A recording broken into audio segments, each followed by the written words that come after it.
কোরআনকে বুঝে পড়লে সকল কিছু যাবে জানা, জীবনের সব কাজের অর্থ পেতে কোরআন করো গবেষণা। কোরআনকে বুঝে পড়লে সকল কিছু যাবে জানা, জীবনের সব কাজের অর্থ পেতে কোরআন করো গবেষণা। যে কোরআন এনে দেবে মুক্তির বারতা, বুকে চেপে চুমু দিলেই তাকে হবে কি মানা। কোরআনকে বুঝে পড়লে সকল কিছু যাবে জানা, জীবনের সব কাজের অর্থ পেতে কোরআন করো গবেষণা। কোরআনকে বুঝে পড়লে সকল কিছু যাবে জানা, জীবনের সব কাজের অর্থ পেতে কোরআন করো গবেষণা। Professor doctor Mohammad Motiar Rahman. একটি নাম, একটি অনন্য দৃষ্টান্ত। চিকিৎসা শাস্ত্রে সুনাম অর্জনের পাশাপাশি ইসলামকে সাবলীলভাবে উপস্থাপনার যে অসাধারণ দক্ষতা আল্লাহ তাঁকে দান করেছেন তা সত্যিই বিস্ময়কর। খুলনা জেলার ডুমুরিয়া থানাস্থ আরাজি ডুমুরিয়া গ্রামে এক সম্ভ্রান্ত মুসলিম পরিবারে তিনি জন্মগ্রহণ করেন। প্রফেসর ডাক্তার মতিয়ার রহমান 1970 সালে এইচএসসি পাশ করে 1977 সালে ঢাকা মেডিকেল কলেজ থেকে এমবিবিএস পাশ করেন। দ্বিতীয় ও ফাইনাল প্রফেশনাল এমবিবিএস পরীক্ষায় তিনি ঢাকা বিশ্ববিদ্যালয়ে যথাক্রমে ষষ্ঠ ও দশম স্থান লাভ করেন। তিনি 1979 সালে ইরাকের জেনারেল হাসপাতালে সার্জারি বিভাগে চাকরি করার পর 1986 সালে লন্ডনের Glasgow royal college of physicians and surgeons থেকে জেনারেল সার্জারিতে এফআরসিএস ডিগ্রি লাভ করেন। বর্তমানে তিনি ঢাকা ন্যাশনাল মেডিকেল কলেজ ও হাসপাতালের প্রফেসর অব সার্জারি এবং ল্যাপারোস্কোপ যন্ত্রের মাধ্যমে পিত্তথলির পাথর অপারেশনে এককভাবে বাংলাদেশের সবচেয়ে বেশি অভিজ্ঞ surgeon. Professor doctor Motiar Rahman সপ্তাহের নির্ধারিত দিনে নিউজ কার্টনস্থ ইনসাফ ডায়াগনস্টিক অ্যান্ড কনসালটেশন সেন্টারে চেম্বার করে থাকেন। ছাত্রজীবন থেকেই অনুসন্ধিৎসু মনের মানুষ প্রফেসর ডাক্তার মতিয়ার রহমান। তাই তো কর্মজীবনে এসেও হাজারো ব্যস্ততার মাঝে যখনই সময় পান বসে যান সকল জ্ঞানের উৎস কোরআনে হাকিম ও হাদিস শরীফ নিয়ে। আমাদের সমাজে ইসলামের নামে প্রচলিত নানা অসঙ্গতি ও ভ্রান্ত ধারণা দেখে জ্ঞান পিপাসু এই মানুষটি কোরআন হাদিস ও সঠিক আকলের সমন্বয়ে চালিয়ে যান গবেষণা কর্ম। একে একে রচনা করেছেন 23টি মূল্যবান গ্রন্থ। শুধু গ্রন্থ রচনা করেই তিনি ক্ষান্ত হননি, সংশ্লিষ্ট বিষয়ের উপরে তিনি শুরু করেন নিয়মিত সেমিনার। এসব সেমিনারে গবেষণালব্ধ বিভিন্ন বিষয়গুলো একে একে তুলে আনেন দর্শক শ্রোতাদের সামনে। শুধু দর্শক, কোরআন রিসার্চ ফাউন্ডেশন প্রযোজিত ও স্পন্দন অডিও ভিজুয়াল সেন্টার পরিবেশিত বিবেক বুদ্ধি ইসলামী জ্ঞানের উৎস নয় কি আমাদের আজকের বিষয়। চলুন উপভোগ করি। আমাদের আজকের আলোচ্য বিষয় বিবেক বুদ্ধি ইসলামী জ্ঞানের উৎস নয় কি। অত্যন্ত গুরুত্বপূর্ণ এই বিষয়ের উপরে আলোচনা রাখবেন, যার পরিচয় দেওয়ার নতুন করে কিছু নেই, আপনারা সবাই চেনেন জানেন। নাহমাদুহু ওয়া নুসাল্লি আলা রাসূলিল কারীম। আউযু বিল্লাহি মিনাশ শাইতানির রাজীম। বিসমিল্লাহির রহমানির রহিম। প্রাণপ্রিয় অনুষ্ঠান কোরআনিয়ার 94তম অনুষ্ঠানের আজকের এই সম্মানিত পরিচালক, উপস্থিত সুধীবৃন্দ, আসসালামু আলাইকুম ওয়া রাহমাতুল্লাহি ওয়া বারাকাতুহু। সুধীবৃন্দ, আজকের অনুষ্ঠানের সাবজেক্ট আপনাদের সামনে অলরেডি আপনারা দেখতে পাচ্ছেন। বিবেক বুদ্ধি ইসলামী জ্ঞানের উৎস নয় কি? Definitely it's very important subject. Source of information of Islam. আমরা এটা সবাই বুঝি এবং বোঝাও সহজ। যদি সোর্স অফ ইনফরমেশনে কোনো বিভ্রান্তি থাকে তাহলে ওই সোর্স ইউজ করে যে নলেজ অর্জিত হবে সেখানেও বিভ্রান্তি এসে যাবে। দ্যাটস ওয়াই আমরা এই সাবজেক্টকে সিলেক্ট করেছি। আমরা দেখতে চাই যে বিবেক বুদ্ধি যে আমাদের সবার কাছে আছে সেটা সম্বন্ধে কোরআন হাদিস কি বলে এটা সম্বন্ধে আমরা সেটি আপনাদের সামনে কোরআন সুন্নাহ তথ্যের মাধ্যমে উপস্থাপন করব। এই উপস্থাপনাটা আমি শুধু ডিসকাস করব, এটা আমি বলে যাব, কথা বলে যাব, এরকম নয়। It will be participation among ourselves. আমরা এখানে আলোচনাকে আমি কিছু প্রশ্ন করব, আপনারা সেগুলো উত্তর দেবেন। Just give and take policy, just আমি বলে যাব তা নয়, যাতে সবাই আমরা পার্টিসিপেট করতে পারি, সবাই যদি অনুষ্ঠানের মধ্যে থাকতে পারি, এই জন্যে এভাবে আমরা উপস্থাপন করব। আমি যে সময় কোনো প্রশ্ন করি যদি আপনারা স্বতঃস্ফূর্তভাবে সেটির উত্তর দিবেন এবং আমি আমার তরফ থেকে তার রেসপন্ড করব। এভাবে ইনশাআল্লাহ আমরা আমাদের অনুষ্ঠানের সামনে এগিয়ে নিয়ে যাব। তো এই ভূমিকার পরে চলুন আমরা এখন অরিজিনাল ইয়েতে চলে যাই।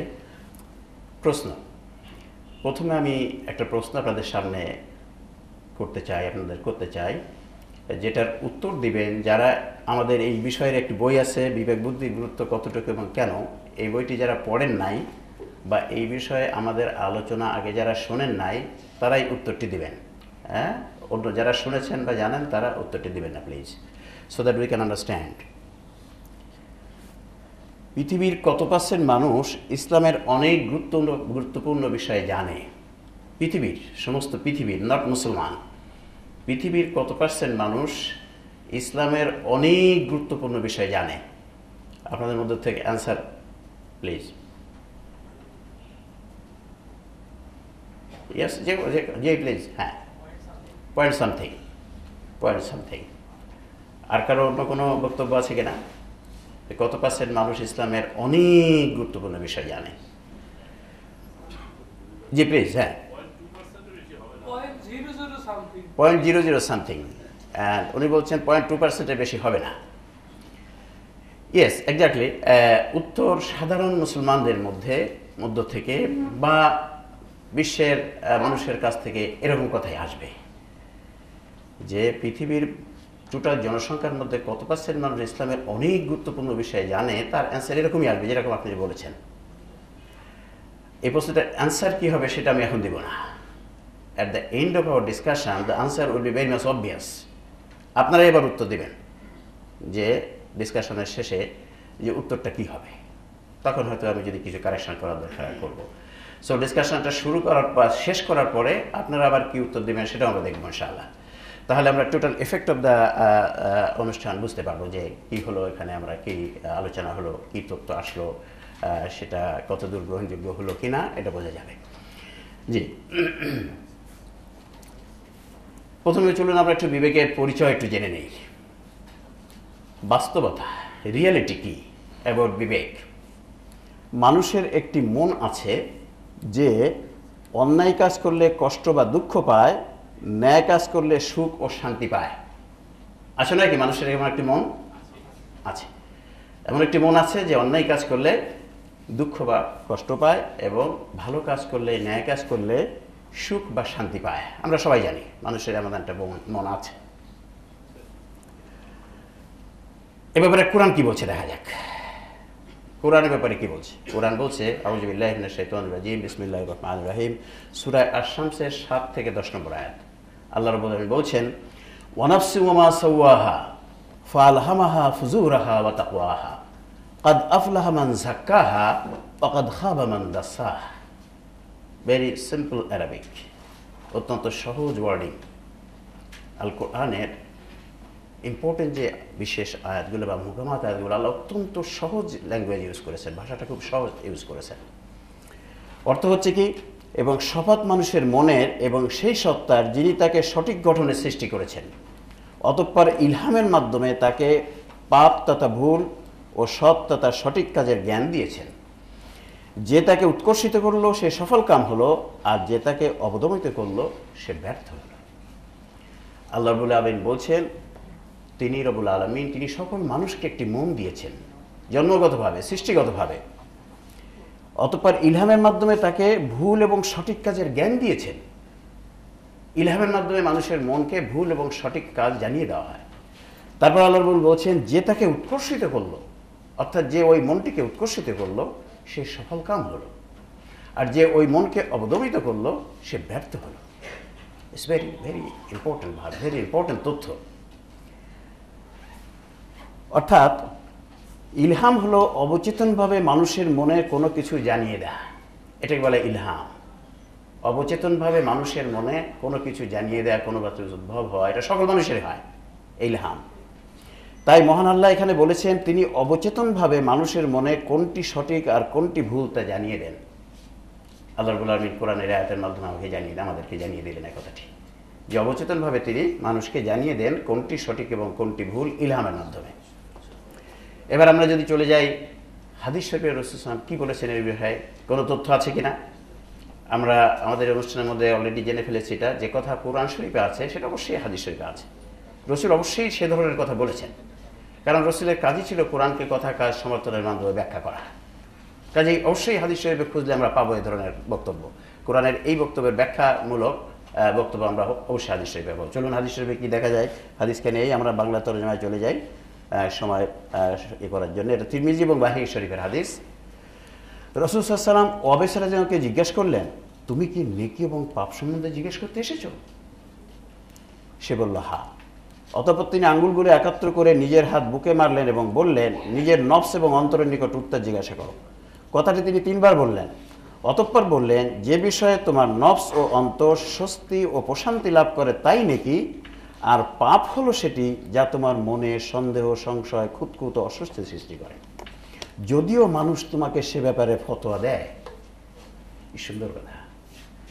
রাসূল একজন সাহাবী গেছেন রাসূল সাহেবের কাছে, জিজ্ঞেস করছে যে নেকি এবং পাপ কি, এটা জানার জন্য গেছে। রাসূল বললেন, তুমি এটা জানতে আসছো? উনি হাত আঙ্গুলটি এরকম করলেন, করে নিজের বুকের পরে 3 বার মারলেন, মেরে বললেন যে তোমার অন্তরকে জিজ্ঞাসা করো। তোমার অন্তর যেটাকে সায় দেয় সেটাই হচ্ছে নেকি অর্থাৎ সঠিক, এবং অন্তর যেটা সায় দেয় না সেটাই হচ্ছে ভুল বা বেঠিক বা পাপ। লাস্টে রাসূল বলছেন, যদিও মানুষ তোমাকে সে ব্যাপারে ফতোয়া দেয়, আরবি কথাটি এভাবে আসছে, ওয়াইন আফতাকান নাস, ওয়াইন আফতাকান নাস, মানে যদিও মানুষ তোমাকে সে ব্যাপারে ফতোয়া দেয়। অর্থাৎ রাসূল বলে দিলেন, মানুষ যদিও তোমাকে কোনো একটি কথা বলে, কোনো একটি তথ্য দেয়, সেটা যদি তোমার বিবেক সায় না দেয় তুমি সহজে রাজি হবে না, তুমি সহজে অ্যাকসেপ্ট করবে না। Don't accept that easily, there is way how to accept it or negate it or reject it. তাহলে রাসূল বলে দিলেন যে তোমার বিবেক যদি সায় না দেয়, যে ব্যক্তি তোমার সামনে কথা বলছে, তথ্য উপস্থাপন করছে, তার কথা সহজে মানবে না, সে যে ব্যক্তি হোক না কেন, তার পরিচয় যাই হোক না কেন। Don't accept it without justification, তবে এটাকে যাচাই করে তারপরে মানবে। যাচাই করার পদ্ধতি কী হবে, ইট উইল বি কামিং, আমরা পরবর্তীতে এটা বলবো আস্তে আস্তে, এবং কোরআন হাদিসে ক্লিয়ার হবে এগুলো বিষয়গুলো। তাহলে এখানে রাসূল বলে দিচ্ছেন যে তোমার অন্তর যেটাকে সায় দেয় সেটাই সঠিক, সেটাই নেকি, আর অন্তর যেটা সায় দেয় না সেটাই ভুল, সেটাই গুনাহ। রাসূল তাহলে কি বলেছেন এখানে, মানুষের অন্তর যে বিষয়ে সায় দেয় সেটি নেকি তথা সঠিক, আর ওই অন্তর যে বিষয়ে সায় দেয় না সেটি গুনাহ তথা ভুল। অর্থাৎ মানুষের অন্তর বা মন অবচেতনভাবে বুঝতে পারে কোনটি ভুল আর কোনটি সঠিক, এটা বুঝতে পারে। এটা রাসূল কোরআন যেভাবে বলে দিয়েছিল রাসূল সেটি ব্যাখ্যা করলেন। আরেকটি হাদিসে যদি আমরা দেখি, রাসূল বলছেন, উসামা রাদিয়াল্লাহু বলেন, এক ব্যক্তি রাসূলকে জিজ্ঞাসা করলো, ঈমান কি? রাসূল উত্তরে বললেন, যখন সৎ কাজ তোমাকে আনন্দ দিবে এবং অসৎ কাজ পীড়া দিবে তখন তুমি মুমিন। সে পুনঃ জিজ্ঞাসা করলো, হে রাসূল গুনাহ তথা ভুল কি? রাসূল বললেন, যে কাজ তোমার অন্তরে বাঁধে সেটি গুনাহ, তাই তা ছেড়ে দিবে। তাহলে রাসূল এখানে বললেন যে লাস্টের যে অংশটুকু এখানে বলছেন, যেটি রাসূল বলছেন যেটি তোমার অন্তরে বাঁধে সেটি হচ্ছে গুনাহ, আর অন্তরে যেটা সায় দেয় না সেটি হচ্ছে গুনাহ, সেটি ছেড়ে দিতে হবে। যে অন্তর বা মনে যেটি বাঁধে সেটি গুনাহ তথা ভুল, তাই তা ছেড়ে দিতে হবে। রাসূল এই কথাটি আমাদের জানিয়ে দিলেন। অর্থাৎ অন্তর বা মন অবচেতনভাবে বুঝতে পারে কোনটি ভুল আর কোনটি সঠিক। তাহলে বিবেকের পরিচয়ের ব্যাপারে কোরআন হাদিস ও বাস্তবতার চূড়ান্ত রায় কি? আমরা কি এতক্ষণ জানতে পারলাম যে কোরআন হাদিস এবং বাস্তব অবস্থা থেকে কি কথাটি জানতে পাচ্ছি? বিবেক হলো মানুষের সেই মন বা অন্তর যে অবচেতনভাবে বুঝতে পারে কোনটি ইসলাম অনুযায়ী সঠিক আর কোনটি ভুল। বিবেক হচ্ছে সেই শক্তি, আমাদের মানুষের মধ্যে থাকা সেই শক্তি, আল্লাহ যেটা দিয়েছেন, যে অবচেতনভাবে বুঝতে পারে যে কোনটি সঠিক আর কোনটি ভুল। আমরা যদি এখন চলে যাই, বিবেক বুদ্ধি কাকে বলে? বিবেক বুদ্ধির সংজ্ঞা হবে বিবেক নিয়ন্ত্রিত বুদ্ধিকে বিবেক বুদ্ধি। বিবেক আল্লাহ দিয়েছে, আর বিবেক নিয়ন্ত্রিত যে বুদ্ধি তাকে বলা হয় বিবেক বুদ্ধি। আমরা যেটা কথাটা সাধারণত বলি বিবেক বুদ্ধি। বিবেককে আরবিতে বলা হয় আকল, ইংরেজিতে বলা হয় কনসায়েন্স। আর কনসায়েন্স ইন্টেলেক্ট অর্থাৎ কনসায়েন্স গাইডেড ইন্টেলেক্ট, বিবেক গাইডেড বুদ্ধি যেটা, সেটাকে আমরা বিবেক বুদ্ধি বলি। এখন যদি আমরা দেখি বিবেক বুদ্ধিকে ইসলামী জ্ঞানের উৎস না মানার পরিণাম, কেউ যদি বিবেক বুদ্ধিকে ইসলামী জ্ঞানের উৎস না মানে তাদের ব্যাপারে কোরআন সুন্নাহ কি বলছে সেটা আমাদের জানা দরকার। বিবেক বুদ্ধিকে যদি কেউ না মানে ইসলামী জ্ঞানের উৎস হিসাবে এবং ব্যবহার না করে, তাহলে তাদের ব্যাপারে কোরআন হাদিসের বক্তব্য কি, কোরআন সুন্নাহর বক্তব্য কি? আমরা যদি কোরআনের সূরা বনী ইসরাঈলের 36 নম্বর আয়াত দেখি, আল্লাহ রাব্বুল আলামিন সেখানে বলছেন ইন্নাস সামা ওয়াল বাসারা ওয়াল ফুয়াদা কুল্লু উলাইকা কানা আনহু মাসউলা। আমরা এই আয়াত অনেকেই জানি। সরল অর্থ হচ্ছে নিশ্চয়ই কর্ণ, চক্ষু, অন্তর এ সব কিছুর জন্য জবাবদিহি করতে হবে। অন্তর মানে বিবেক বুদ্ধি। আল্লাহ রাব্বুল বলছেন যে তোমাদের শ্রবণ শক্তি, দৃষ্টিশক্তি এবং অন্তরের যে শক্তি আমি দিয়েছি, এ সকল কিছু সম্বন্ধে তোমাদেরকে জবাবদিহি করতে হবে, পরকালে আমি জিজ্ঞেস করব। এই কথাটির ব্যাখ্যা আমরা সাধারণত জানি যে শ্রবণ শক্তি সম্বন্ধে জিজ্ঞাসা কি করবেন আল্লাহ রাব্বুল আলামিন, যে তুমি আমি যে কথা শুনতে নিষেধ করেছিলাম সেটা শুনেছিলে কিনা, আমি যেটা নিষেধ করেছি সেটা শুনেছে কেন, জিজ্ঞাসা করবেন। ইয়েস, জিজ্ঞাসা করবেন। দৃষ্টিশক্তি সম্বন্ধে কি জিজ্ঞাসা করবেন? আমি যেটা দেখতে নিষেধ করেছি সেটা তুমি দেখেছো কি, দেখেছিলে কিনা, আমি নিষেধ করছিলাম তুমি কেন দেখেছিলে, কারেক্ট। বিবেক সম্বন্ধে হয়তো জিজ্ঞাসা করবে, আমি যেটা তোমাকে চিন্তা ভাবনা করতে নিষেধ করেছিলাম তা চিন্তা করেছিলে, কেন করেছিলে, দ্যাট ইজ কারেক্ট। এই ডাইমেনশনটা আমরা জানি। কিন্তু এই আয়াতটি যে অন্য একটা ডাইমেনশন, সেটা আমরা এইভাবে বলতে পারি, আল্লাহ রাব্বুল আলামিন এটাও জিজ্ঞাসা করবেন, তুমি নিজ চোখে একটি জিনিস দেখেছিলে যে জিনিসটি কালো, রং কালো, আর এক ব্যক্তি এসে বললো, একজন বড় ব্যক্তি এসে বললো, না ওই জিনিসটা তো লাল। তুমি বললে জি হুজুর লাল। তোমার চোখে দেখছিলে তো কালো, তুমি উনি লাল বললার সাথে সাথে লাল বলে দিলে কেন? তুমি তোমার নিজের আল্লাহ যে বিবেক শক্তিটা দিয়েছিল, দৃষ্টি শক্তি, সেটাকে কেন অস্বীকার করলে? তুমি নিজে দেখে আসলে ওটাকে কালো, আর একজন এসে বললো লাল, তুমি লাল বললে। ঠিকই, তুমি যে কথা নিজে শুনে আসলে যে অমুক অমুক জায়গায় এই কথাটা উনি বলছেন, নিজ কানে শুনে আসলে, আর একজন ব্যক্তি এসে বললো না উনি ওই বলেনি এই বলেছে, তুমি বললে জি স্যার। এটাও জবাবদিহি করতে হবে যে তুমি নিজে শুনে আসছো, কেন তুমি সেটাকে অগ্রাহ্য করলে, আরেকজনের কথা শুনে অগ্রাহ্য কেন করলে? ঠিক তেমনই বিবেক সম্বন্ধে কথাও জিজ্ঞাসা করবে, তো তোমার নিজের বিবেকে যে কথাটা বলেছিল তার উল্টা একটা কথা আরেকজনের কাছ থেকে শুনলে, আর তুমি কেন জি হুজুর বললে, জি স্যার কেন বলেছে, উইদাউট জাস্টিফিকেশনে, উইদাউট জাস্টিফাইং ইট, কেন তুমি জি বললে? আমি যে শক্তিটা তোমাকে দিয়েছিলাম সে শক্তিকে কেন অগ্রাহ্য করলে without any justification, without any checking? তুমি উনি একজন মহৎ ব্যক্তি বলে ওনার কথা শুনে সাথে সাথে জি বলে দিলে, তোমার অন্তর বলছিল এক কথা, তুমি সাথে সাথে হাঁ বলে দিলে। এটাও যে একটি ডাইমেনশন, যে ডাইমেনশন সাধারণত চালু আছে সেটা ঠিক আছে, কিন্তু এটি আরেকটি ডাইমেনশন আমাদেরকে মনে রাখা দরকার। এরপর আমরা যদি আমরা যাই সূরা আনফালের 22 নম্বর আয়াতে আল্লাহ রাব্বুল আলামিন কি বলছেন, ইন্না শাররাদ দাওয়াবি ইনদাল্লাহি সুমুল বুকমুল লাযিনা লা ইয়াকিলুন। নিশ্চয়ই আল্লাহর নিকট নিকৃষ্টতম জন্তু হলো সেই সব বধির বালক যারা বিবেক বুদ্ধিকে কাজে লাগায় না।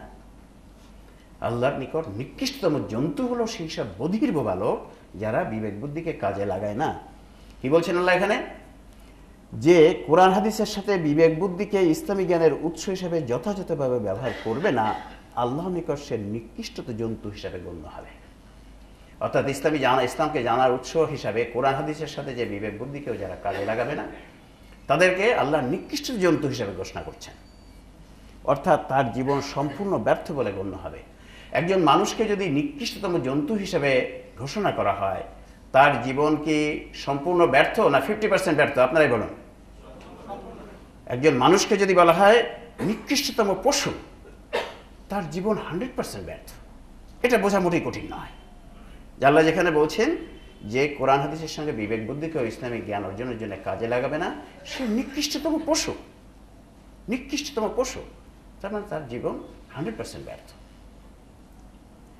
আমরা যদি দেখি সূরা ইউনূসের 100 নম্বর আয়াতে আল্লাহ কি বলছেন, ওয়ায়াজআলু রিসা আলাল্লাযিনা লা ইয়াকিলুন। যারা বিবেক বুদ্ধি ব্যবহার করে না তাদের উপর ভুল, অকল্যাণ তথা ভুল চেপে বসে।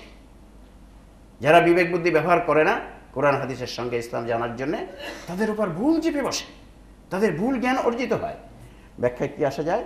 যারা কোরআন হাদিসের সাথে বিবেক বুদ্ধিকে ইসলামী জ্ঞানের উৎস হিসেবে যথাযথভাবে ব্যবহার করবে না, তাদের উপর নানা ধরনের অকল্যাণ চেপে বসবে, কারণ তাদের জ্ঞানে নানা ধরনের ভুল ঢুকে যাবে।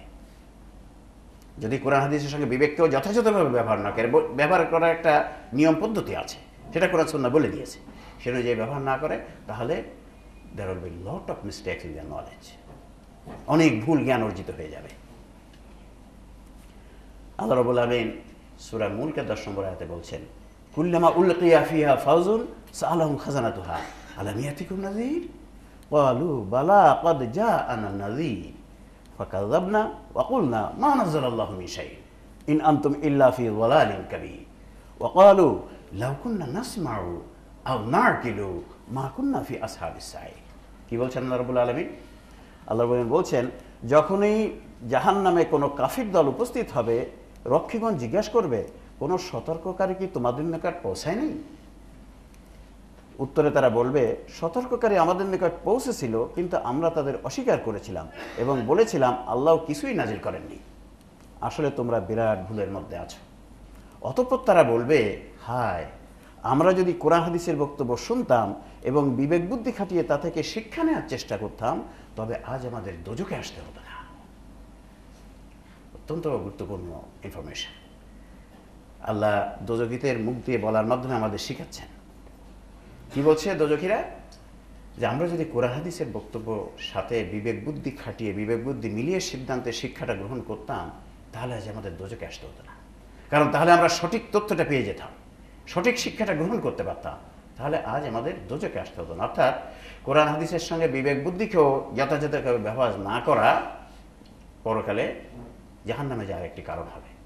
So such important thing it is this আকল আর কনসাইন্স ইন্টেলেক্ট, যে এটাকে যথাযথভাবে ব্যবহার না করলে কোরআন হাদিসের সঙ্গে আল্লাহ রাব্বুল আলামিন বলছেন এটা দোজখে যাওয়ার একটা কারণ হবে। So it's such a vital thing, যেটা আমাদেরকে মনে রাখা দরকার, প্রত্যেকটা মুসলমানের মনে রাখা দরকার। আমরা যদি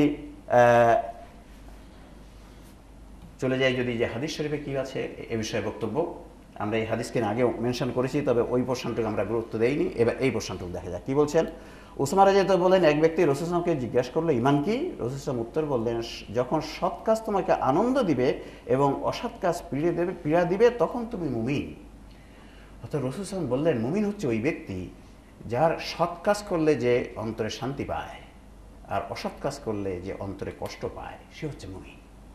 অর্থাৎ যার বিবেক জাগ্রত আছে সে মুমিন।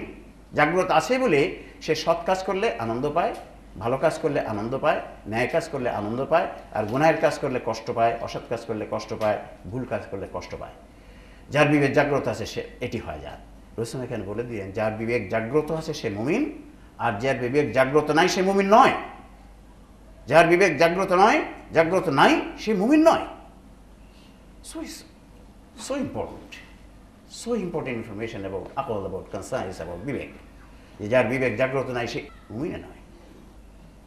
আমরা যদি এখন দেখি যে বিবেক বুদ্ধি ইসলামী জ্ঞানের উৎস হিসেবে কতটুকু গুরুত্বপূর্ণ, এটা একটি জানা দরকার যে বিবেককে আসলে গুরুত্বপূর্ণ কিনা। আমরা এতক্ষণ যতটুকু আলোচনা করেছি তাতে আপনারা যারা এখানে আছেন আশা করি বুঝতে পেরেছেন যেটা কতটা গুরুত্বপূর্ণ। তবু আমরা যদি একটু সামারাইজ করি যে এই সকল তথ্যগুলোর মাধ্যমে আমরা কি জানতে পারি যে বিবেক বুদ্ধি কতটুকু গুরুত্বপূর্ণ, how much important it is in a Muslim life. Quran সুন্নাহ স্পষ্টভাবে জানিয়ে দিয়েছে, যারা বিবেক বুদ্ধিকে যথাযথ গুরুত্ব দিবে না তারা নিকৃষ্টতম পশু।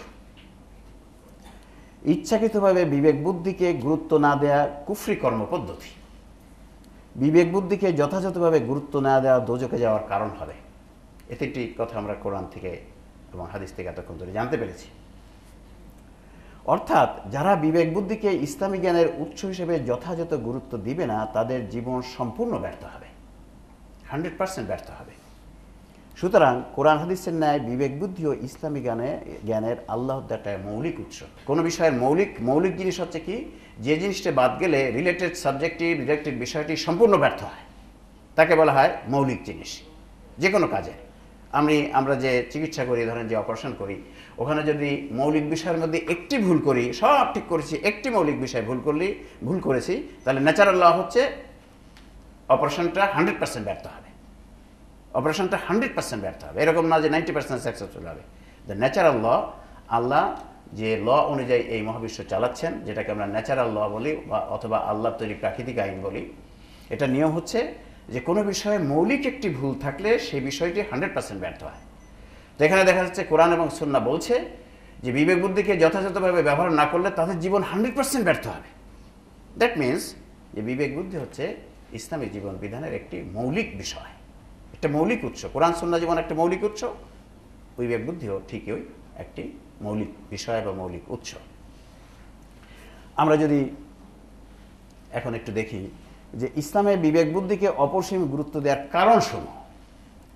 কোনো নলেজ অ্যাকুয়ার করতে হলে যেমন একটা তথ্য জানতে হয় প্রথমে, তারপরে হোয়াট ইজ দ্যাট, কেন এটি এরকম, এই তথ্যগুলির সাথে সাথে জেনে নিতে হয়।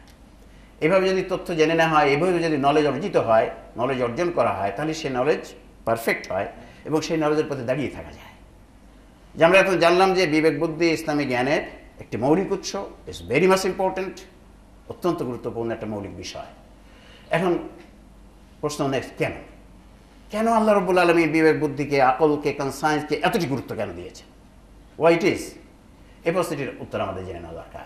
যদি আমরা তা জানতে পারি, তাহলে ওই যে বিবেক বুদ্ধি এতটা গুরুত্বপূর্ণ সে কথাটাও মনে রাখা যাবে এবং এটা যথাযথভাবে কাজে লাগানো যাবে।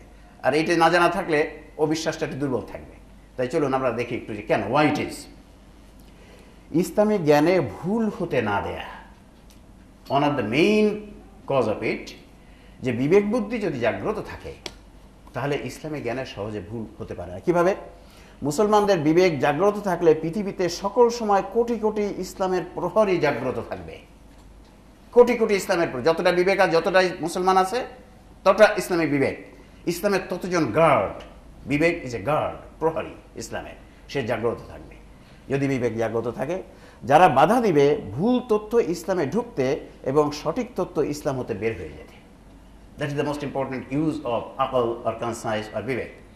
যে বিবেক যদি জাগ্রত থাকে, তাহলে যতজন মুসলমান পৃথিবীতে আছে অতটা ইসলামের গার্ড জাগ্রত থাকবে এবং তারা ঢুকতে দিবে, তারা কোনো ভুল জিনিস ইসলামে ঢুকতে দিবে না সহজে এবং কোনো সঠিক জিনিস ইসলামকে বের হতে দেবে না। গার্ডের কাজ কি?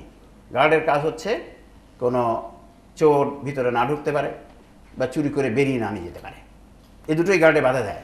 এক্স্যাক্টলি বিবেক আল্লাহ সেভাবে দিয়েছেন, সেজন্যই দিয়েছেন যে বিবেক যদি জাগ্রত থাকে।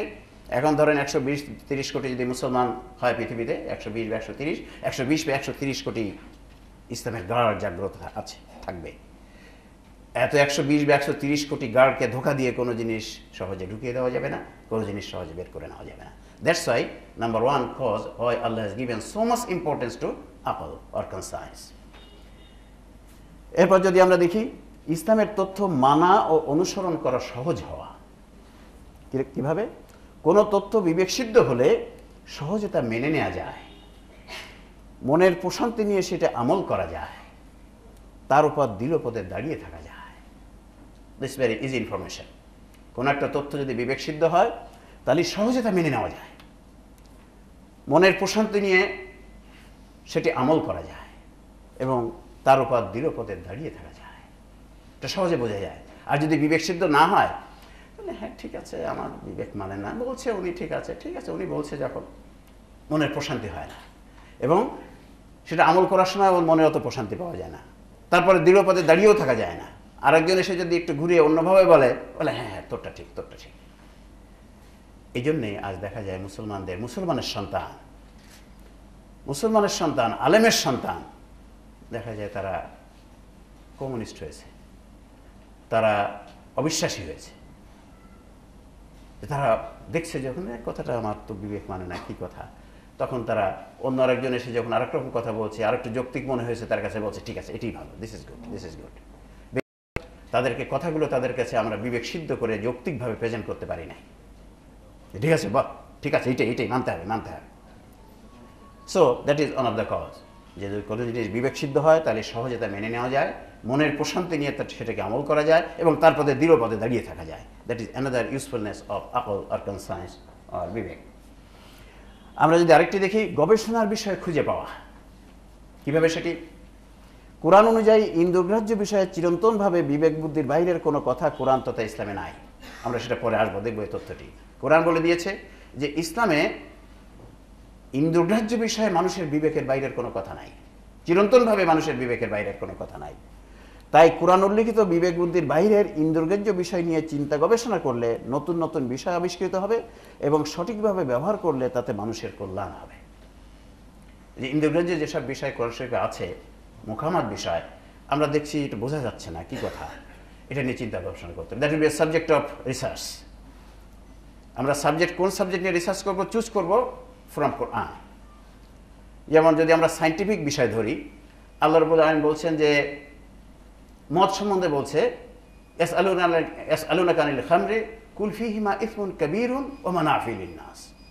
তোমাকে মদ সম্বন্ধে জিজ্ঞাসা করা হয়, বলে দাও এতে আছে অনেক অকল্যাণ এবং কিছু কল্যাণ। এই কথাটা আল্লাহ বলে দিলেন। এখন অনেক অকল্যাণ মানে অনেক রোগ। এই ইন্ডিকেশন নিয়ে মদ সম্বন্ধে যদি গবেষণা করতে বসে যাওয়া হয়, তাহলে দেখা যাবে যে ইয়েস, মদে কি কি কত রোগ হয়। ঠিক আল্লাহ রাব্বুল আলামিন হাদিদ, মেটাল সম্বন্ধে বলছেন, ওয়া আনজালনাল হাদিদি ফীহি বাসুন শাদীদুন ওয়া মানাফিউ লিন-নাস। আমি মেটাল অবতীর্ণ করেছি, এতে রয়েছে প্রচণ্ড শক্তি এবং মানুষের জন্য নানাবিধ কল্যাণ। আমরা যদি দেখি, তাই প্রচণ্ড শক্তি মেটালের মধ্যে, কি কথা, দেখা যায় গবেষণা করা যায়। যদি গবেষণা করতে বসলে, যদি মুসলমান যদি গবেষণা করতে বসতো এই আয়াতটি নিয়ে, তাহলে অ্যাটমিক এনার্জি তারাই আবিষ্কার করতো প্রথম, কিন্তু তারা তা করে নাই। ঠিক নানাবিধ কল্যাণ, মেটালে নানাবিধ কল্যাণ আছে। আমরা জানি হ্যাঁ, মেটাল দিয়ে এই যে যন্ত্রপাতি করা হচ্ছে, হাঁড়ি পাতিল, দা কাঁচি, এগুলো করা হয়, ইয়েস, কিন্তু মেটালে যে আরও অনেক কল্যাণ আছে। আল্লাহ বলছে নানাবিধ কল্যাণ। এটি যদি গবেষণা করতাম তাহলে আরও অনেক কিছু আবিষ্কৃত হতো। যে মেটাল দিয়ে, আয়রন দিয়ে, আমরা আয়রন না হলে বাঁচতে পারি না। আয়রন আমাদের হিমোগ্লোবিন তৈরির জন্য আয়রন লাগে, যে হিমোগ্লোবিন না হলে আমরা কয়েক মিনিটের মধ্যে বেশি বাঁচতে পারি না। সো এভাবেই যে কথাটি বোঝা যাচ্ছে না কোরআনের ইন্দ্রগ্রাহ্য বিষয়, মনে হচ্ছে তো এখন তো বুঝতে পারা যাচ্ছে না, ওটা নিয়ে চিন্তা গবেষণা করা। সো চিন্তা গবেষণার বিষয় খুঁজে পাওয়া, এটা যেমন হবে সায়েন্টিফিক বিষয়, নন সায়েন্টিফিক বিষয়ও সেটা হতে পারে। আমরা এখন অনেক বিষয় যেগুলো আমরা দেখছি, আমরা বিশেষ করে আমাদের এই গবেষণা ফাউন্ডেশনের মাধ্যমে যে তথ্যগুলো আমরা নিয়ে আসছি, সব কিছু আমরা ক্যাচ করেছি প্রথমে বিবেক দিয়ে। যে কথাটা তো শুনে মনে হয় এটা বিবেক সিদ্ধ নয়, এটা ইন্দ্রগ্রাহ্য বিষয়, কিন্তু বিবেক সিদ্ধ নয়। Then I went to search Quran and Hadith and we found that yes, it is not. যে কথাটা চালু আছে কোরআন হাদিসে তা নাই। So that is another use of aql or conscience or bibek. যেটা আমাদের মনে হবে, দেখতে পাবো যে মনে হচ্ছে তো কথাটা বুঝতে পারা যাচ্ছে না, বা বিবেক শুদ্ধ নয়, ইন্দ্রগ্রাহ্য বিষয়। আল্লাহ যেহেতু বলছে ইন্দ্রগ্রাহ্য বিষয়ে মানুষের বিবেকের বাইরের কোনো কথা কোরআন শরীফে নাই, ইসলামে নাই, তাহলে ওটিকে গবেষণার বিষয় হিসাবে নিয়ে যদি আমরা গবেষণা করি, তাহলে দেখা যাবে নতুন নতুন জিনিস আবিষ্কার হবে, আমরা কল্যাণপ্রাপ্ত হব, মানবতা কল্যাণপ্রাপ্ত হবে। নেক্সট, এখন আমরা যদি দেখি বিবেক বুদ্ধি ইউজ করার জন্য যে কথাটি আমাদের খেয়াল রাখতে হবে, সেটা হচ্ছে বিবেক বুদ্ধির পরিবর্তনশীলতা। That's one of the important thing about aql, about conscience, যেটা আমাদের মনে রাখতে হবে যদি আমরা বিবেক বুদ্ধিকে যথাযথভাবে ব্যবহার করতে যাই। এ কথাটা আমাদের মনে রাখতে হবে খুব ভালো করে। কি বাস্তবতা, কি বিবেক শিক্ষা, পরিবেশ ইত্যাদি দ্বারা পরিবর্তিত হয়ে যায়। বিবেক পরিবর্তিত হয়ে যায়, শিক্ষা, পরিবেশ ইত্যাদি, এই কথাটা আমাদের খুব মনে রাখতে হবে যে সময় আমরা বিবেক ব্যবহার করতে যাব। তাই তো সকল বিষয়ে পৃথিবীর সকল মানুষের বিবেকের রায় এক নয়। এই যে পরিবর্তিত হয়ে যায় বলেই অনেক বিষয়ে দেখা যায় মানুষের ওপিনিয়ন ডিফার করে, মানুষের বিবেকের ওপিনিয়ন ডিফার করে, বিকজ বিবেক পরিবর্তন হয়ে যায়। সো যখন আমরা বিবেক ব্যবহার করতে যাব ইসলামী জ্ঞান অর্জনের জন্য, তখন আমরা এই কথাটাকে মনে রাখবো যে বিবেক পরিবর্তিত হয়ে যায়। এ ব্যাপারে কোরআন শরীফ কি বলছে? ওই যে প্রথম যে আয়াতখানে আমরা দেখেছিলাম সূরা আশ-শামসের 7 থেকে 10, ওয়ানাফসিন ওয়া সাওয়াহা ফাআলহামাহা ফুজুরাহা ওয়া তাকওয়াহা ক্বাদ আফলাহা মান যাক্কাহা ওয়া ক্বাদ খাবা মান দাসসাহা। আল্লাহ এখানে বলছেন শপথ মানুষের মনের এবং সেই সত্তার যিনি তাকে সঠিক গঠনে সৃষ্টি করেছেন। মানুষের বিবেকের আল্লাহ কসম খেয়েছেন এবং বলছেন বিবেককে সঠিক গঠনে সৃষ্টি করেছি।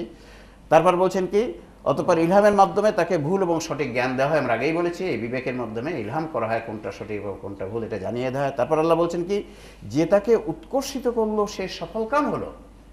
অর্থাৎ বিবেককে যে উৎকর্ষিত করলো, আপগ্রেডেড করলো, সে সফলকাম হলো। তার মানে বিবেককে আপগ্রেডেড করা যায়, বিবেককে উৎকর্ষিত করা যায়। তারপর আল্লাহ বলছেন আর যে ওমান ওয়াকাদ খাবা মান দাসসাহা, আর যে তাকে অবদমিত করলো সে ব্যর্থ হলো। বিবেককে যে সাপ্রেস করলো, ইনহিবিট করলো, অবদমিত করলো, সে ব্যর্থ হলো। তার মানে আল্লাহ রাব্বুল আলামিন জানিয়ে দিলেন যে বিবেককে উৎকর্ষিত করা যায়, আবার অবদমিতও করা যায়।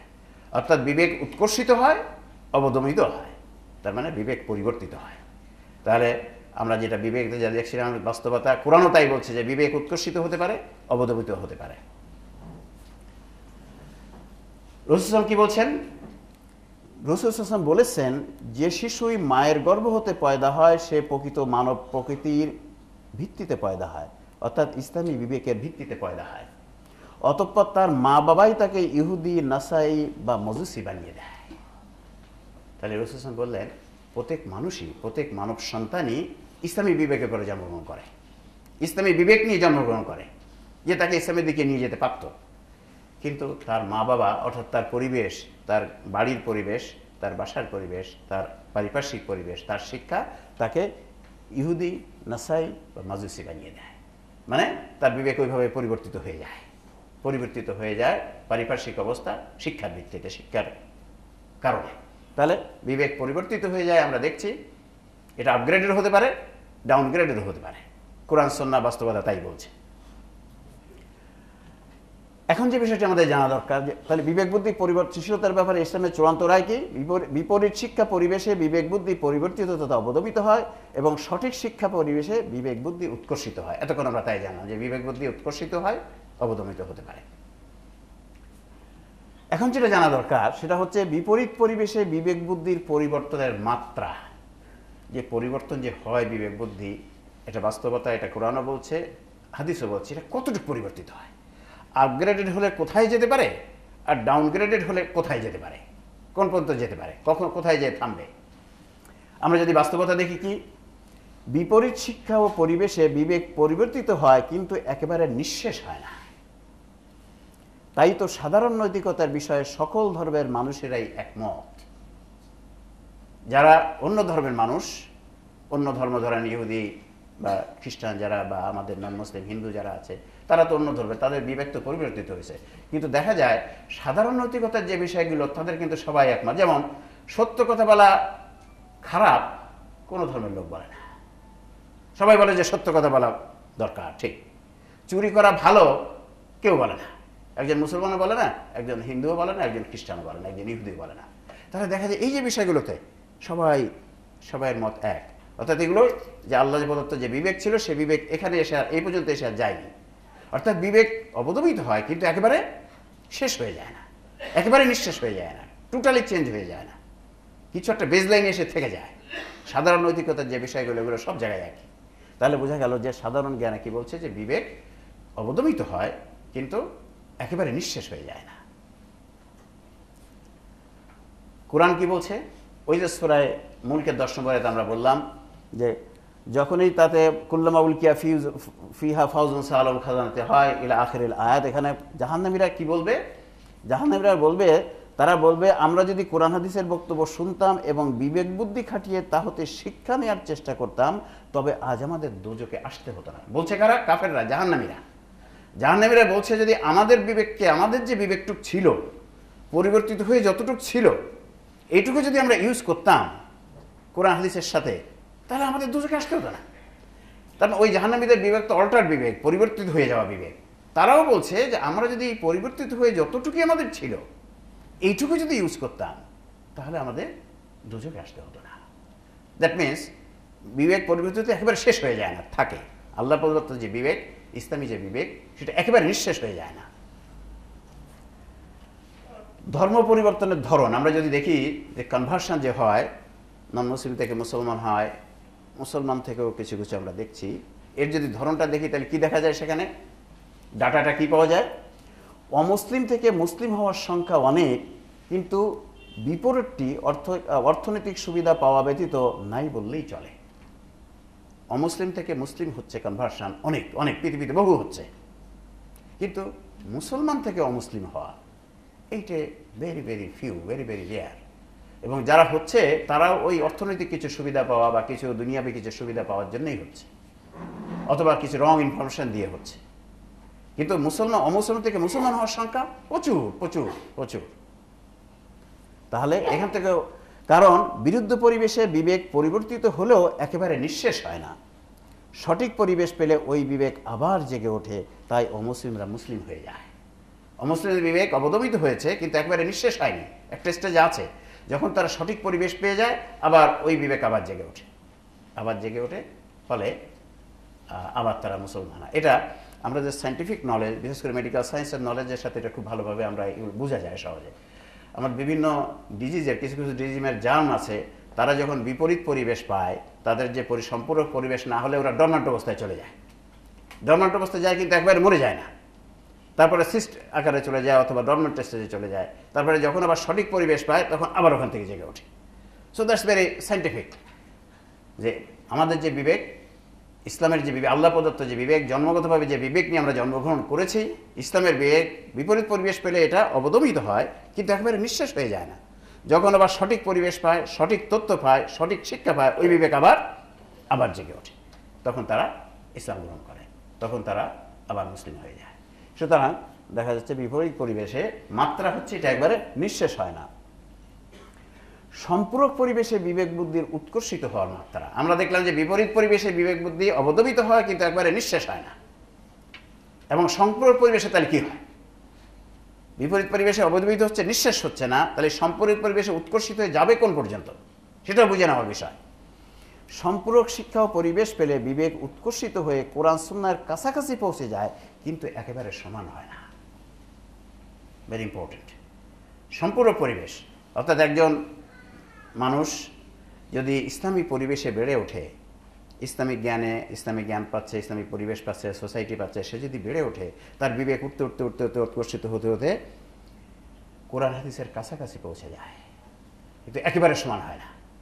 কোরআন হাদিসের কাছাকাছি পৌঁছে যায় মানে তার বিবেক যা বলে অধিকাংশ ক্ষেত্রে কোরআনও তাই বলবে, তার বিবেকের ডিসিশন দেখা যাবে অধিকাংশ ক্ষেত্রেই কোরআন যা বলছে তাই, কোরআনের সাথে মিল।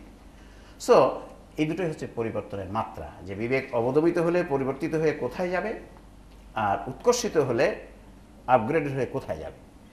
অবদমিত হলে পরিবর্তিত হয়ে কমে যাবে, সাপ্রেসড হবে কিন্তু একেবারে নিঃশেষ হবে না। আর উৎকর্ষিত হয়ে সে অনেক উপরে উঠে যাবে, সে কোরআন হাদিসের কাছাকাছি পৌঁছে যাবে কিন্তু একেবারে সমান হবে না।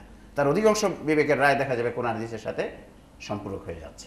So that's two important information about bibek, আমাদের জানা দরকার যদি আমরা বিবেক বুদ্ধিকে সঠিকভাবে ইউজ করতে চাই এবং সেটা করে কল্যাণপ্রাপ্ত হতে চাই। এখন আমরা বিবেক বুদ্ধির গুণসমূহ যদি একটু দেখে নেই এক নজরে, আমরা বিবেক বুদ্ধির দোষ দেখেছি যে বিবেক বুদ্ধি পরিবর্তিত হয়ে যায়, অত্যন্ত বড় একটি দোষ। কিন্তু এর গুণটা কি সেটাও জানতে হবে। কোনো একটা জিনিস সম্বন্ধে যদি সঠিকভাবে কোনো একটা জিনিসকে ইউজ করতে হয় তার দুটি সাইডে জানা থাকা দরকার, খালি একটি সাইড জানা থাকলে হবে না।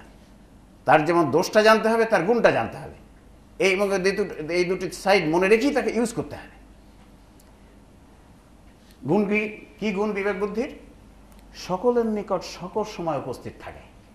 দেখুন, that's a very unique quality না? বিবেক বুদ্ধি আমরা এখানে যতজন আছি, পৃথিবীর যত কোটি মানুষ আছে, 600 কোটি বা তার বেশি, সকলের কাছে বিবেক বুদ্ধি সকল সময় উপস্থিত। কিন্তু আমরা এখানে যারা আছি, আমাদের সকলের কি কোরআনের সকল বিষয় মনে আছে কি? সকলের নাই। সকলের কি কোরআনের সকল হাদিস মনে আছে? নাই। তাহলে দেখেন, কোরআনের সকল কথা আমাদের সকলের মনে নাই, সকল হাদিস আমাদের সকলের মনে নাই, কিন্তু বিবেক বুদ্ধি সকলের কাছে সকল সময় উপস্থিত। That's the unique advantage of বিবেক অর কনসায়েন্স অর আকল। ব্যবহার করা সহজ, বিবেক বুদ্ধি ইউজ করা খুবই সহজ।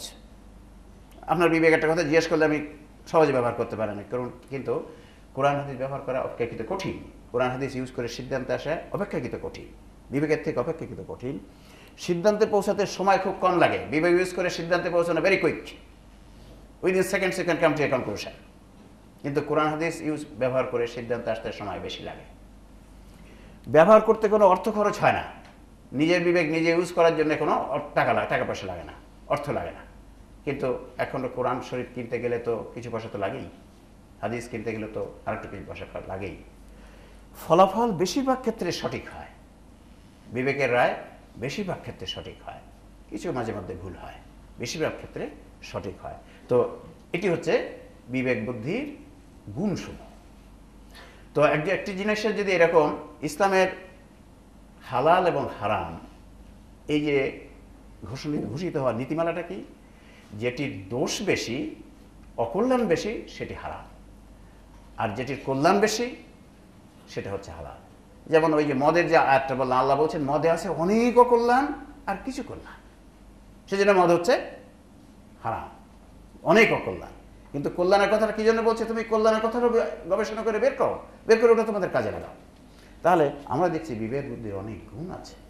বিবেক বুদ্ধির দোষ যেমন আছে, বিবেক বুদ্ধির গুণ আছে। আমরা কি দেখি? প্যাথিডিন নিয়ে এডিকশন হচ্ছে সমাজে দেখি, কিন্তু তাই বলে কি মেডিকেল সায়েন্স প্যাথিডিনকে ফেলে দিয়েছে?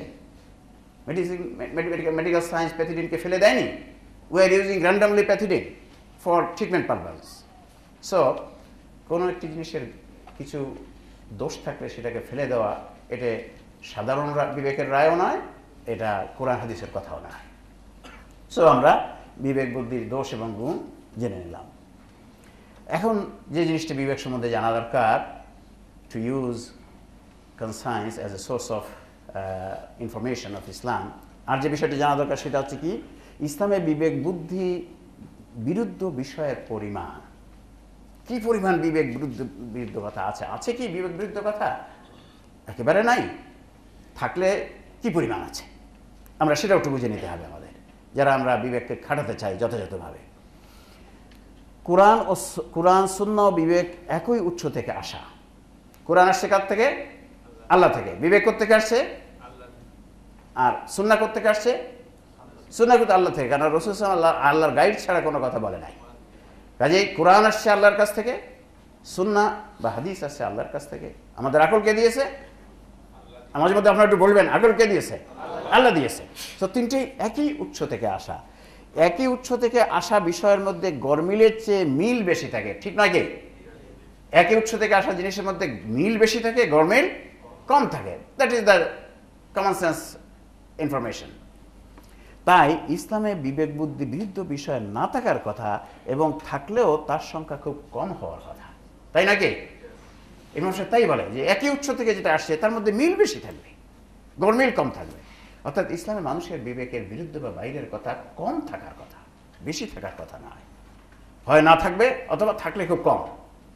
এরপর আমরা যে দেখি যে অন্য দৃষ্টিকোণ, কোরআন ও সুন্নায় বারবার বিবেক বুদ্ধি ব্যবহার করতে বলা হয়েছে, বা তা না করার জন্য কঠোর ভাষায় তিরস্কার করা হয়েছে। আমরা এতক্ষণ দেখেছি কোরআন সুন্নাতে আল্লাহ বারবার বিবেককে ব্যবহার করতে বলেছে, অনেক জায়গায় বিবেককে ব্যবহার করতে। আফালা তাআকিলুন ইন কুনতুম তাআকিলুন লাআল্লাকুম তাআকিলুন, এগুলো বিভিন্নভাবে বিবেককে ব্যবহার করতে বলেছে। আর আমরা কয়েকটি আয়াত দেখেছি আল্লাহ তিরস্কার করেছে, কেন বিবেক বুদ্ধি ব্যবহার করো না, কেন করো না। ইসলামে বিবেক বুদ্ধি বিরুদ্ধ বিষয়ের পরিমাণ বেশি থাকলে কোরআন সুন্নায় এটি না করে বরং তা নিষেধ করা হতো। যদি ইসলামে বিবেক বুদ্ধি বিরুদ্ধ কথা ভরপুর থাকতো, তা আল্লাহ কি বলতেন বিবেক ব্যবহার করতেন না বিবেক ব্যবহার করতে নিষেধ করতেন? কোনটা করতেন? আল্লাহ অবশ্যই বিবেক ব্যবহার করতে নিষেধ করতেন। যদি বিবেক বিরুদ্ধ কথা ইসলাম ভরপুর থাকতো, কোরআন ভরপুর থাকতো, তাহলে আল্লাহ বলতেন ডোন্ট গো টু ইউজ আকল, don't go there, stop it, stop it. তা না বলে আল্লাহ বারবার বলছে তুমি কেন বিবেক ব্যবহার করো না? যারা বিবেক ব্যবহার করে না ওরা নিকৃষ্টতম পশু, কারণ the difference between you and the animal is the your conscience. তোমাদের বিবেক আছে বলেই তো তোমরা মানুষ। So how you don't use it, use it. বারবার ইউজ করতে বলছে, বারবার ইউজ করতে বলছে। তার মানে কারণ হচ্ছে ইসলাম বিবেক বুদ্ধি কথার, বিবেক বুদ্ধি সিদ্ধ কথাই বেশি, বিবেক বুদ্ধির বাইরের কথা নাই বা খুবই অল্প। তাই ইসলামে বিবেক বুদ্ধি বিরুদ্ধ বিষয় না থাকার কথা, এবং থাকলেও তার সংখ্যা কম হওয়ার কথা। আমরা যদি দেখি এখন যে কোনগুলো আছে, যদি থাকে, যদি কোনগুলো বিবেক বিরুদ্ধ কথা, বিবেকের বাইরের কথা। আল্লাহ রাব্বুল আলামিন, this are the very important information of life, of A Muslim life. কাজে এই কথাগুলো ইসলাম কোরআন ক্লিয়ার করেছে। কোরআন বলছে হুদাল লিন্নাস ওয়া বাইয়িনাতিম মিনাল হুদা। কোরআন হচ্ছে স্পষ্ট হেদায়েত, মৌলিক বিষয়ে সেখানে কখনো বিভ্রান্তি থাকবে না। আমরা যদি কোরআনের মৌলিক বিষয় একটি বিষয়ের মূল সকল তথ্য একসাথে আনি, মৌলিক বিষয় সেখানে বিন্দুমাত্র বিভ্রান্তি থাকবে না। কারণ মৌলিক বিষয় বিভ্রান্ত থাকলে তো জিনিসটা 100% ব্যর্থ হয়ে যাবে। সেই জন্যে কোরআন এসব ব্যাপারে একেবারে পরিষ্কার ক্রিস্টাল ক্লিয়ার করে দিয়েছে। যে প্রথমে বলছে যে বিবেক ইউজ করতে বলছে বারবার, এখান থেকে বোঝালো বিবেক সিদ্ধ কথাই বেশি, বিবেক বিরুদ্ধ কথা কম থাকার কথা। এরপরে বলছে কোনগুলো তোমাদের বুঝতে পারবে না তোমরা, সেটা পরিষ্কার করে দিয়েছে। কোথায় পরিষ্কার করে দিয়েছে? এটা সূরা আলে ইমরানের 7 নম্বর আয়াতে আল্লাহ বলছেন ওয়াল্লাযী আনজালা আলাইকাল কিতাবা মিনহু আয়াতুন মুহকামাতুন হুন্না উম্মুল কিতাবি ওয়া উখারু মুতাশাবিহা ফাআম্মাল্লাযীনা ফী কুলূবিহিম যায়গুন ফায়াত্তাবিউনা মা তাশাবাহা মিনহু ইবতিগা ফিতনাতি ওয়া ইবতিগা তা'বীলিহি ওয়া মা ইয়া'লামু তা'বীলাহু ইল্লাল্লাহ। আল্লাহ তো সুন্দর করে বলে দিয়েছেন, কি বলছেন? তিনি তোমার প্রতি এই কিতাব নাজিল করেছেন, কোরআন নাজিল করেছেন। এতে রয়েছে ইন্দ্রগ্রাহ্য আয়াত, যা হলো কোরআনের মা, এবং অতীন্দ্রিয় আয়াত। যাদের মনে দোষ আছে তারা ফিতনা ছড়ানো এবং প্রকৃত অর্থ বের করার উদ্দেশ্যে অতীন্দ্রিয় আয়াতের পেছনে লেগে থাকে, অথচ তার প্রকৃত অর্থ আল্লাহ ব্যতীত অন্য কেউ জানে না। কি অপূর্ব স্পষ্ট কথা! আল্লাহ বলছেন কোরআনের আয়াতকে দুভাগে ভাগ করেছেন, একটা হচ্ছে মুহকামাত, একটা হচ্ছে মুতাশাবিহাত। মুহকামাত হচ্ছে ইন্দ্রগ্রাহ্য আয়াত, আর মুতাশাবিহাত হচ্ছে অতীন্দ্রিয় আয়াত। আল্লাহ বলছেন এই ইন্দ্রগ্রাহ্য আয়াত, এই আয়াত হচ্ছে কোরআনের মা। মা মানে হচ্ছে আসল আয়াত, গুরুত্বপূর্ণ বিষয়, ইসলামের গুরুত্বপূর্ণ বিষয় আসল আয়াতগুলো হচ্ছে এগুলি। আর অতীন্দ্রিয় বিষয় যেগুলো, সেগুলোর ব্যাপারে কি বলছে? যাদের মনে দোষ আছে তারা ফিতনা ছড়ানো এবং প্রকৃত অর্থ বের করার উদ্দেশ্যে অতীন্দ্রিয় আয়াতের পিছনে লেগে থাকে। বলে যাদের পিছনে মনে দোষ আছে, যারা ইসলামের ক্ষতি করতে চায়, যারা বিভ্রান্তি ছড়াতে চায়, তারা কি করে? ওই মুতাশাবিহাতের পিছনে লেগে থাকে এবং প্রকৃত অর্থ কি বের করার চেষ্টা করে অতীন্দ্রিয় বিষয়গুলো নিয়ে। অতীন্দ্রিয় বিষয়গুলো যে বিষয় আমরা কখনো দেখি নাই, আমরা স্পর্শ করি নাই, আমরা আস্বাদ করি নাই, সেসব বিষয়, যেমন ফেরেশতা, জিবরাইল আলাইহিস সালাম, আল্লাহর আরশ, বেহেশত, দোজখ, সিদরাতুল মুনতাহা ইত্যাদি, এগুলো তো আমরা জানি না। জিবরাইল আলাইহিস সালাম কেমন, জিবরাইল ফেরেশতা কেমন, এই নিয়ে যে বসে গবেষণা করতে থাকে। হ্যাঁ, উনি কেমন দেখতে, চেহারা কেমন, ওনার ওয়েট কত, উনি যখন চলে কত গতিতে চলে, পার মাইলে কতটুকু যায়, এটা যদি কেউ গবেষণা করতে চায়, রিয়েল তো বুঝতেই পারবে না, খালি বিভ্রান্তি ছড়াবে সমাজে। সেটা বলছে না, এই মুতাশাবিহাত নিয়ে তোমরা চিন্তা গবেষণা করতে যাবে না, এটা নিষেধ। যাদের মনে দোষ আছে তারাই খালি এটি করবে। আর লাস্টে বলছে অথচ তার প্রকৃত অর্থ আল্লাহ ব্যতীত অন্য কেউ জানে না। যে মুতাশাবিহাতের আয়াতের অর্থ আমি আল্লাহ ছাড়া আর কেউ জানে না। তাই তোমরা don't go there, don't go to think about this verses of Quran, don't go to write 10 or 5 pages about these verses, আলিফ লাম মিম, ইয়াসিন, এসব ব্যাখ্যা করতে যেও না। এগুলো মুতাশাবিহাতের মধ্যে পড়ে, যেগুলো ব্যাখ্যা করতে যেও না, পারবে, আল্লাহ নিষেধ করে দিচ্ছেন। তাহলে আল্লাহ এখানে কি করেছেন? যে প্রত্যক্ষভাবে জানিয়েছেন কোরআনের অতীন্দ্রিয় বিষয়সমূহ চিরন্তনভাবে মানুষের বিবেক বুদ্ধির বাইরে। যে প্রত্যক্ষভাবে বলে দিচ্ছেন যে মুতাশাবিহাত বিষয়ে তোমাদের বিবেকের বাইরে, এটা তোমরা বিবেক দিয়ে বুঝতে পারবে না, এটার বিবেক গ্রাহ্য নয়। পরোক্ষভাবে জানিয়েছেন কোরআনের সকল ইন্দ্রগ্রাহ্য বিষয়ে মানুষের বিবেক সিদ্ধ। আল্লাহ বললেন দুই ধরনের আয়াত আছে, বললেন মুতাশাবিহাত তোমাদের বিবেকের বাইরে, ডাইরেক্টলি বলে দিলেন। তাহলে কি বোঝায়? ইনডাইরেক্টলি বললেন যত মুহকামাত আয়াত আছে সব তোমাদের বিবেক সিদ্ধ। This is important information. যদি দুটি খাবার আপনার সামনে দেওয়া হয়, এ আর বি, আপনাকে বলা হলো এ খাবারটি খাবেন না, এটুকু বলে শেষ করা হলো, তাহলে আপনাকে কি ইনফরমেশন দেওয়া হলো? ডাইরেক্টলি বলা হলো এ খাবারটি খাওয়া নিষেধ, আর ইনডাইরেক্টলি বলা হলো বি খাবারটি আপনি খেতে পারেন, তাই নাকি? তাই তাহলে এখানে আল্লাহ দুই ধরনের আয়াত বলছে। কোরআন হচ্ছে মুহকামাত আয়াত আছে আর মুতাশাবিহাত আয়াত আছে। আল্লাহ বলল মুতাশাবিহাত তোমাদের বিবেকের বাইরে, ডাইরেক্টলি বলে দিলেন, দিয়ে স্টপ করেছেন, আর কিছু বলেন নাই। বাকিটুকু বলছে তোমরা তো মানুষ, তোমরা একটু বিবেক খাটি বের করে নাও, তাহলে মুহকামাত সম্বন্ধে কি কথা হবে এখানে? তোমাদের তো আকল দিয়েছি, আকলের সিদ্ধান্ত হবে কি যে মুহকামাত, সকল মুহকামাত বিষয়ে মানুষের বিবেক সিদ্ধ হতে পারে। কিছু কিছু আয়াতের অর্থ আমরা এখন বুঝতে পারছি না, মানুষের বর্তমান নলেজে বুঝতে পারা যাচ্ছে না, কিন্তু 10 বছর পরে, 100 বছর পরে বোঝা যাবে। এখন আমরা অনেক আয়াতের অর্থ দেখছি যে আগে বুঝতে পারা যায়নি, এখন বুঝতে পারা যাচ্ছে। যেমন আমি একটি আয়াত যদি বলি, ফামান ইয়ামাল মিসকালা যারাতিন খাইরান ইয়ারা ওয়া মান ইয়ামাল মিসকালা যারাতিন শাররান ইয়ারা। আল্লাহ বলছেন বিন্দু পরিমাণ সৎ কাজ যে করছে পরকালে সে তা দেখতে পাবে বা তাকে তা দেখানো হবে, আর বিন্দু পরিমাণ অসৎ কাজ যে করছে, গুনাহ যে করছে, পরকালে সে তা দেখতে পাবে বা দেখানো হবে। আগের তাফসীরকারকরা এই আয়াতের সঠিক অর্থ বুঝতে পারেন নাই। এটা তাদের দোষ নয়, এটা সভ্যতার দোষ। কারণ একটা কাজ যে দেখানো, রেকর্ড করে আবার রিপ্লে করে দেখানো যায়, এইটা আগের ভিডিও ক্যামেরা আবিষ্কার হওয়ার আগে এই জ্ঞান মানুষের ছিল না, সভ্যতার এই জ্ঞান ছিল না। কাজেই তারা এই আয়াতের ব্যাখ্যা এরকম করেছেন, এই যে দেখতে পাবে, এই কথাটার মানে হচ্ছে বেহেশত দেখতে পাবে, দোজখ দেখতে পাবে। যারা সৎ কাজ করেছে তারা বেহেশত দেখতে পাবে, যারা গুনাহ করেছে তারা দোজখ দেখতে পাবে। এই দেখতে পাওয়ার অর্থ হচ্ছে এই। কিন্তু এখন আমরা বুঝতে পারছি no, that explanation was not correct. এখানে আল্লাহ বলেছেন তোমাদের 24 ঘন্টার কর্মকাণ্ড, বিন্দু পরিমাণ যা কিছু তোমরা করছো, সৎ এবং অসৎ, ন্যায় এবং অন্যায়, গুনাহ এবং সওয়াব, আমি সব কিছু আমার ফেরেশতারা ভিডিও রেকর্ড করছে। আমাদের বর্তমান মানে ভিডিও রেকর্ড করতে বুঝতে পারছে, কিন্তু পরবর্তীতে তো আরও কিছু আসবে, আরও হাই অ্যাকুরেসি কোনো রেকর্ডিং ব্যবস্থা তো আসবে। বলছে আমি সব রেকর্ড করে রাখছি, পরকালে এটা দেখিয়ে বিচার করা হবে, যদি কেউ দেখতে চাও এটা এটা কগনিশনে এনে বিচার করা হবে। নাও আমরা যদি দেখি যে উৎসের ধরন হিসাবে কোরআন হাদিস ও বিবেক বুদ্ধির অবস্থান, এই তিনটি যদি আমরা খেয়াল করি যে কোরআনও ইসলামী জ্ঞানের উৎস, সুন্নাহ বা হাদিসও ইসলামী জ্ঞানের উৎস, বিবেক বুদ্ধিও ইসলামী জ্ঞানের উৎস, কিন্তু এই তিনটের মধ্যে পার্থক্য কী আছে এটা আমাদের একটু বোঝানো দরকার যদি আমরা বিবেক বুদ্ধিকে যথাযথভাবে ইউজ করতে চাই। আল্লাহর তৈরি প্রাকৃতিক আইন অনুযায়ী কোনো কিছু জ্ঞান অর্জনের উৎস দু ধরনের, একটা হচ্ছে সাময়িক উৎস অর্থাৎ টেম্পোরারি অর স্ক্রিনিং উৎস, এবং সেকেন্ড হচ্ছে চূড়ান্ত তথা ফাইনাল অর কনফার্মেটরি উৎস। দিস ইজ দ্য ন্যাচারাল ল, যে কোনো কিছুর জ্ঞান অর্জনের দু ধরনের উৎস ন্যাচারাল লয় আছে, আল্লাহ তৈরি প্রাকৃতিক আইনে আছে। কি একটা হচ্ছে সাময়িক উৎস আর একটা হচ্ছে চূড়ান্ত উৎস। সাময়িক উৎসকে বলা হয় টেম্পোরারি অর স্ক্রিনিং সোর্স, আর কনফার্মেটরিকে চূড়ান্তকে বলা হয় ফাইনাল অর কনফার্মেটরি। আমরা এটা যদি একটু উদাহরণ দেই বোঝাটা কেমন সহজ, এটা মেডিকেল সায়েন্সে বোঝা বেশি সহজ, অন্য যারা সায়েন্সে তারা বুঝতে পারবে, কিন্তু মেডিকেল সায়েন্সে বেশি বোঝা সহজ। ডাক্তারি বিদ্যার রোগ নির্ণয়ের পরীক্ষার ধরন, রোগ আমরা যে টেস্ট করতে পাঠাই, ডিজিজ ডায়াগনোসিসের জন্য আমরা যে টেস্ট করতে পাঠাই ল্যাবরেটরিতে, সেটা দুই ধরনের। একটা হচ্ছে সাময়িক পরীক্ষা, আমরা বলি এটাকে স্ক্রিনিং টেস্ট, আর একটা হচ্ছে চূড়ান্ত পরীক্ষা, আমরা বলি কনফার্মেটরি টেস্ট।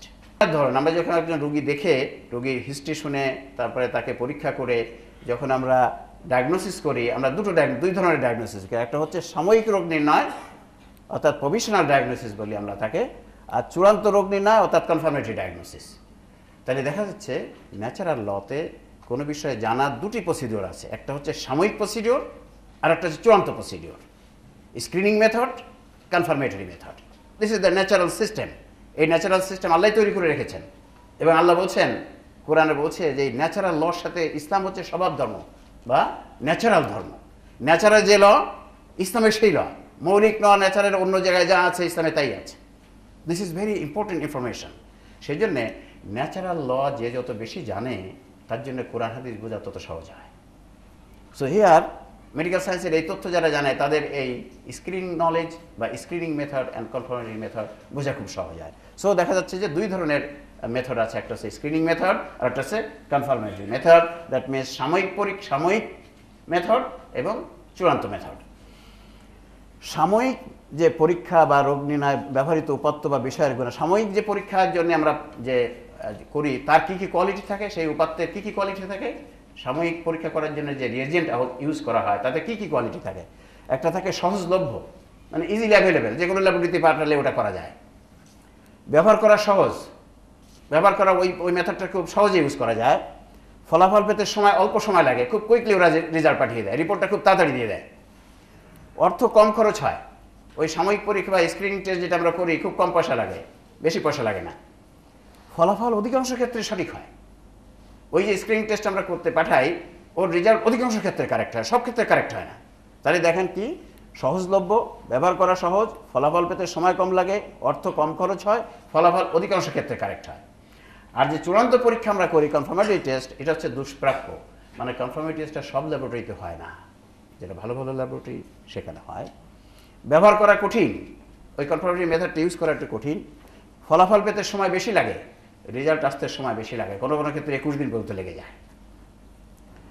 অর্থ বেশি খরচ হয়, কনফার্মেটরি টেস্টের খরচ বেশি, ফলাফল সবসময় সঠিক, always the result is correct, result is 100% correct.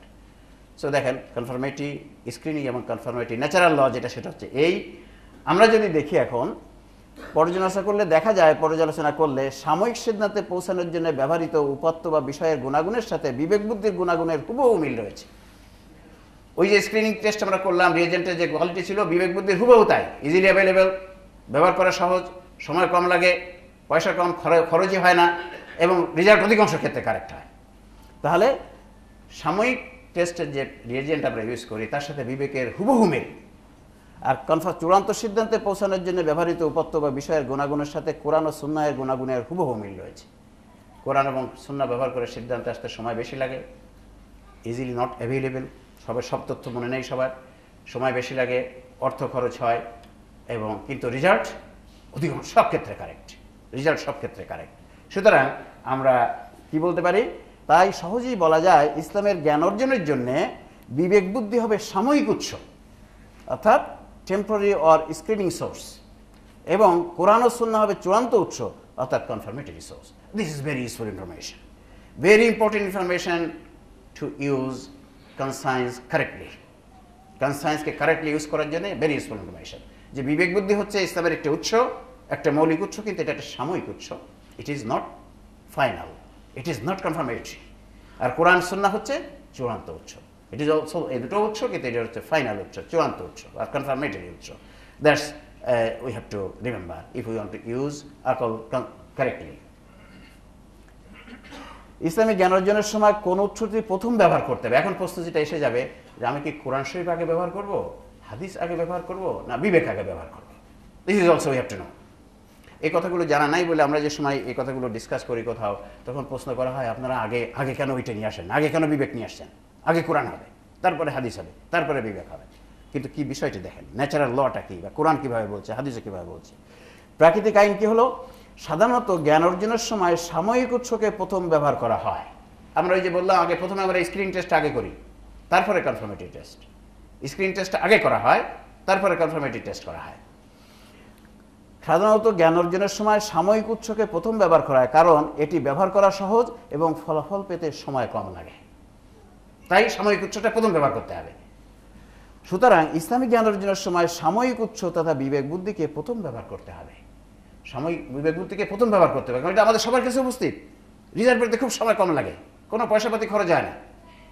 কাজেই কোনো একটা জিনিস আমার সামনে আসলে প্রথমেই আমরা বিবেক একটা সিদ্ধান্ত পৌঁছাবো, বাট দ্যাট সিদ্ধান্ত, that decision will be temporary, it is not the permanent one, it is not the conclusive one. তাহলে প্রথমেই আমরা কি করব, বিবেক খাটাবো, খাটে একটা সাময়িক সিদ্ধান্ত আসবো, তারপরে এটা কোরআন হাদিসে যাচাই করে কনফার্ম করব অথবা রিজেক্ট করব। That should be the way of using আকল। কোনটা আগে ইউজ করতে হবে, কোনটা পরে ইউজ করতে হবে। বিবেক বুদ্ধির রায় রহিত হওয়ার নীতিমালা, এটা আমাদেরকে জেনে নিতে হবে যে বিবেক বুদ্ধির রায় রহিত করা যাবে কিনা, বা রহিত হলে তার নীতিমালা কি।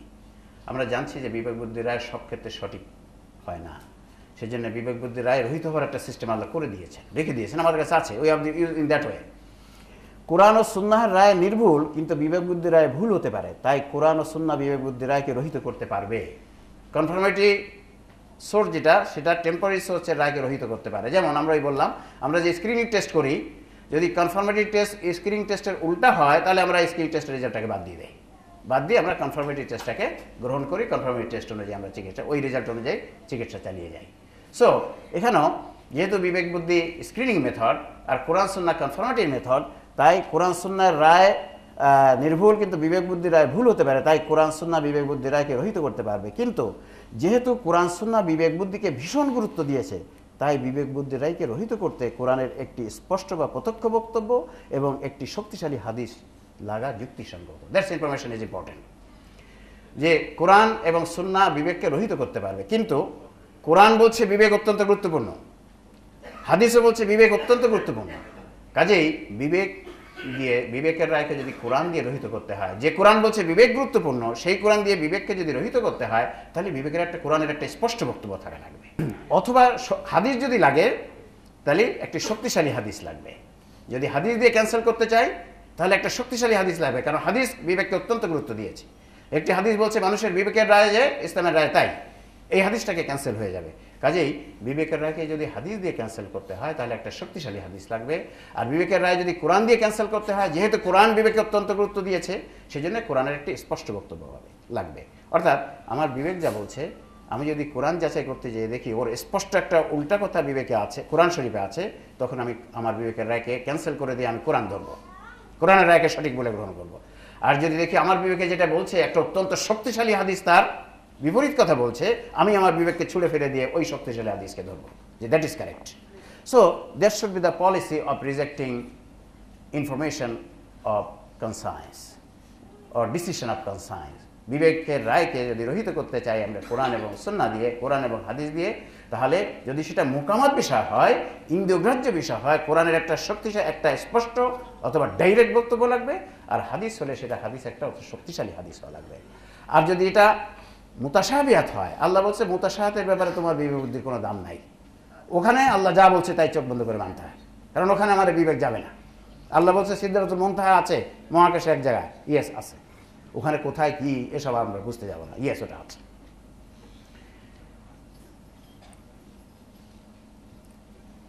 এই যে রহিত হওয়ার নীতিমালা আমরা যেটা বললাম, সূরা আলে ইমরান আল্লাহ বলছে, সূরা আলে ইমরানের 7 নম্বর আয়াতের মাধ্যমে প্রত্যক্ষভাবে জানানো হয়েছে কোরআনের সকল ইন্দ্রিয়গ্রাহ্য বিষয়ে চিরন্তনভাবে মানুষের বিবেকের বাইরে, এবং পরোক্ষভাবে জানানো হয়েছে কোরআনের সকল ইন্দ্রিয়গ্রাহ্য বিষয়ে মানুষের বিবেক সিদ্ধ। অর্থাৎ ইন্দ্রিয়গ্রাহ্য বিষয়ে মানুষের বিবেকের রায় কোরআনের একটি পরোক্ষ রায়। কোরআন বলছে যে ইন্দ্রিয়গ্রাহ্য বিষয়ে মানুষের বিবেকের যে রায় সেটা কোরআনের একটি পরোক্ষ রায়। তাহলে পরোক্ষ রায় ক্যান্সেল করতে পারবে কি? কোরআনের একটা প্রত্যক্ষ রায়। তাই ইন্দ্রিয়গ্রাহ্য বিষয়ে বিবেকের রায়কে কোরআনের একটি প্রত্যক্ষ বক্তব্য রহিত করতে পারবে, এবং অতীন্দ্রিয় বিষয়ে বিবেকের রায়কে কোরআনের প্রত্যক্ষ বা পরোক্ষ যে কোনো বক্তব্য রহিত করতে পারবে। আর আমরা যদি হাদিস শরীফে যাই, রাসূল সাল্লাল্লাহু আলাইহি ওয়াসাল্লামের একটি সহিহ হাদিসের বক্তব্য হচ্ছে সঠিক ও ভুল নির্ধারণের ব্যাপারে মানুষের বিবেকের যে রায়, ইসলামেরও সেই রায়। তাই বিবেকের রায় রহিত করার অর্থ হলো একটি সহিহ হাদিসের বক্তব্য রহিত করা। সুতরাং বিবেকের রায় হাদিস দ্বারা রহিত করতে হলে সে হাদিসকে অত্যন্ত শক্তিশালী হতে হবে, কারণ রাসূল সাল্লাল্লাহু আলাইহি ওয়াসাল্লাম নিজেই বলেছেন বিবেকের রায় ইসলামের রায়। কাজে বিবেকের রায় ক্যান্সেল করা মানে হচ্ছে রাসূল সাল্লাল্লাহু আলাইহি ওয়াসাল্লাম ওই হাদিসের বক্তব্যটাকে ক্যান্সেল করা। আমরা জানি হাদিস উসুলে হাদিস হচ্ছে একটি শক্তিশালী হাদিস অপেক্ষাকৃত দুর্বল বিপরীতধর্মী হাদিসকে রহিত করে। সেই ফর্মুলা অনুযায়ী আমরা বলতে পারি যে বিবেকের রায়কে রহিত করতে পারবে হাদিস, কিন্তু সেই হাদিসকে অত্যন্ত শক্তিশালী একটি হাদিস হতে হবে। বিবেক বুদ্ধি ব্যবহার করে কোরআন হাদিস বুঝার ব্যাপারে পূর্ববর্তী ও পরবর্তীদের অবস্থান, এই জিনিসটা আমাদের একটু বুঝে নেওয়া দরকার। যে বিবেক বুদ্ধি এখন আমরা ব্যবহার করছি, আমাদের থেকে 500 বছর আগে যারা চলে গেছেন অন্য ব্যবহার করেছে, আমাদের থেকে 500 বছর পরে যারা আসবে তারাও ব্যবহার করবে, বিবেক বুদ্ধি সবসময় আছে। তাহলে এই যে আগে যারা চলে গেছেন, বর্তমানে যারা আছে, ভবিষ্যতে যারা আসবে, এদের অবস্থান কি হবে বিবেক বুদ্ধির ব্যাপারে, কাদেরটা মোর অ্যাকসেপ্টেবল হবে সেটা আমাদের ভালো করে বুঝে নেওয়া দরকার, কারণ এখানেও বেশ বিভ্রান্তি আছে। সাধারণ জ্ঞান কি? পূর্ববর্তীদের তুলনায় পরবর্তীরা কোরআন হাদিসের বক্তব্য বেশি বুঝতে পারবে, কারণ যত দিন যাবে তত মানব সভ্যতার জ্ঞান উন্নত হবে এবং হাদিস প্রাপ্তির সুযোগ বৃদ্ধি পাবে। দেখুন, কোরআন তো কিয়ামত পর্যন্ত, কোরআন সুন্নাহ কিয়ামত পর্যন্ত। কাজেই মানব সভ্যতার জ্ঞান যত বাড়বে তত কোরআন বেশি বোঝা যাবে কি যাবে না? কোরআন তত বেশি বোঝা যাবে। যত মানব সভ্যতার জ্ঞান বাড়বে তত কোরআন বেশি বোঝা যাবে। এবং হাদিসও প্রথম দেখেন যখন হাদিস সংকলিত হয়নি তখন একজন সাহাবী একজন মানুষকে তাবিকে হাদিস খুঁজতে কোথায় কত কত মাইল যেতে হয়েছে না? আর এখন আমরা সংকলিত হাদিস আছে, বুখারী শরীফ পড়ছি, অনেক হাদিস পেয়ে যাচ্ছি একসাথে, অনেক হাদিস। এখন কম্পিউটার ডিস্কে হাদিস এসে গেছে, আপনি খালি একটা শব্দ একটা অক্ষর দিলে ওই অক্ষর যত হাদিস আছে চলে আসছে। সো আমাদের জন্য এখন হাদিস খুঁজে পাওয়া, হাদিস ইউজ করা সহজ। কাজেই সাধারণ জ্ঞানে বলে যে পূর্ববর্তীদের তুলনায় পরবর্তীরা কোরআন হাদিসের বক্তব্য বেশি বুঝতে পারবে, কারণ যত দিন যাবে তত মানব সভ্যতার জ্ঞান উন্নত হবে এবং হাদিস প্রাপ্তির সুযোগ বৃদ্ধি পাবে। কোরআন কি বলছে? কোরআন বলছে সূরা জুমারের 9 নম্বর আয়াতে, কুল হাল ইয়াস্তাবিল্লাযিনা ইয়ালামুনা ওয়াল্লাযিনা লা ইয়ালামুন, বলো যারা জ্ঞানী আর যারা জ্ঞানী নয় তারা কি কখনো সমান হতে পারে? তারা সমান হতে পারে না, কোনো দিক দিয়েই সমান হতে পারে না। তাহলে এই আয়াতের একটি ব্যাখ্যা কি হবে? যে সভ্যতার জ্ঞান যত বেশি সে সভ্যতা তত বেশি কোরআন ও সুন্নাহ বুঝতে পারবে। বলা যায় কেন? এই আয়াতের ব্যাখ্যাটা বোঝা যায় না যে জ্ঞানী এবং যারা জ্ঞানী নয়, জ্ঞানী এবং মূর্খ বা বেশি জ্ঞানী এবং কম জ্ঞানী কখনো কোনো দিক দিয়ে সমান হতে পারে না, কোরআন বোঝার ব্যাপারেও সমান হতে পারে না। সভ্যতার জ্ঞান যত বাড়বে তত কোরআন সুন্নাহ আরও ভালো বোঝা যাবে। যেমন আমরা এর আগে কয়েকটি কোরআন শরীফের আয়াত বললাম, আগেরা বোঝা যায়নি, এখন বোঝা যাচ্ছে। তাই আগের আমলের তুলনায় যারা আমাদের আগে গত হয়ে গেছেন তাদের কম্প্যারিজনে এখনকার যারা জ্ঞানী তারা আরও বেশি কোরআনের ব্যাখ্যা করতে পারবে। এবং আমরা যেটা এই জামানায় যারা করতে পারছে, এখান থেকে 500 বছর পরে যারা আসবে তারা আরও বেটার হইতে করতে পারবে, তারা আরও বেটার হইতে করতে পারবে, কোরআন এটা বলে দিচ্ছে। এরপর যদি আমরা রাসূল সাল্লাল্লাহু আলাইহি ওয়াসাল্লামের হাদিস দেখি, সেখানে কি বলছে? বাইহাকি, ইবনে হাব্বান, তারগিব ও তাহরির কি বলা হচ্ছে? যায়েদ ইবনে সাবেদ রাদিয়াল্লাহু আনহু বর্ণিত, রাসূল সাল্লাল্লাহু আলাইহি ওয়াসাল্লাম বলেছেন, ওই ব্যক্তিকে আল্লাহ সদা প্রফুল্ল ও সুখী রাখুন যে আমার বাণী শ্রবণ করার পর অন্যের নিকট পৌঁছে দিয়েছে। জ্ঞানের অনেক বাহক নিজের চেয়ে অধিক জ্ঞানীর নিকট জ্ঞান পৌঁছে দেয়, জ্ঞানের অনেক বাহক নিজের জ্ঞানী নয়। কি সুন্দর কথা না? জ্ঞানের অনেক বাহক নিজে জ্ঞানী নয়, জ্ঞানের অনেক বাহক নিজের থেকে অধিক জ্ঞানীর কাছে জ্ঞান পৌঁছে দেয়। That means that person who is coming later, he will be able to explain it in a more better way. In a more better way.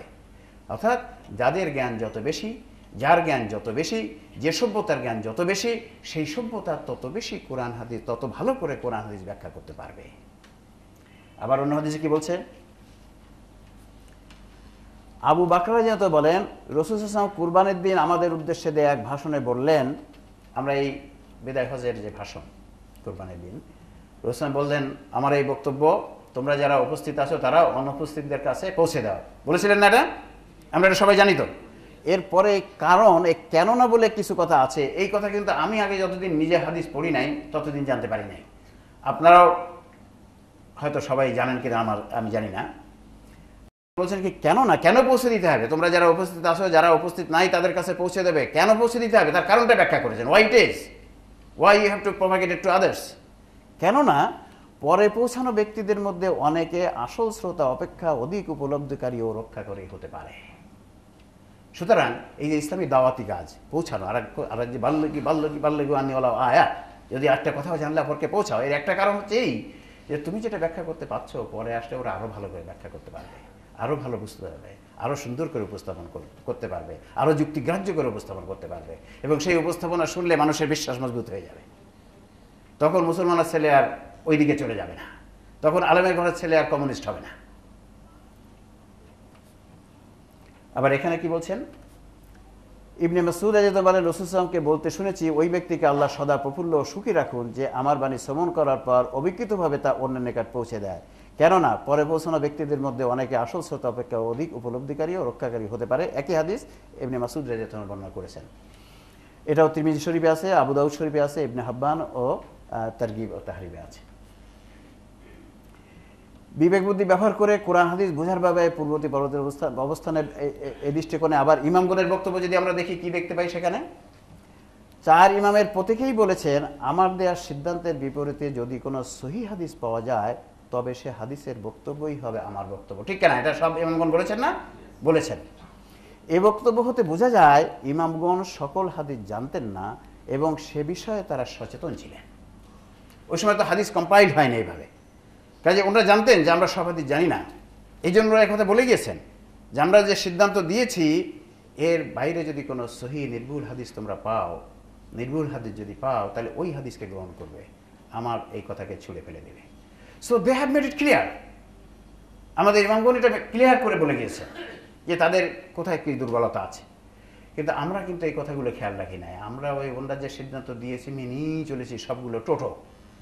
বরং তার যদি বিপরীত কোনো সহিহ হাদিস বা কোনো কোরআন শরীফের আয়াতের ব্যাখ্যা উপস্থাপন করা, না না ওই বলে গেছে উনি, ওইটাই ঠিক আছে, that we are doing, and that is one of the cause of devastation of Muslim society, যে আমরা ছোটো ওইগুলো মেনে চলেছি। অত ওনারা কিন্তু ক্লিয়ার করে গেছে, ওনারা কিন্তু কথাগুলো বলে গেছে।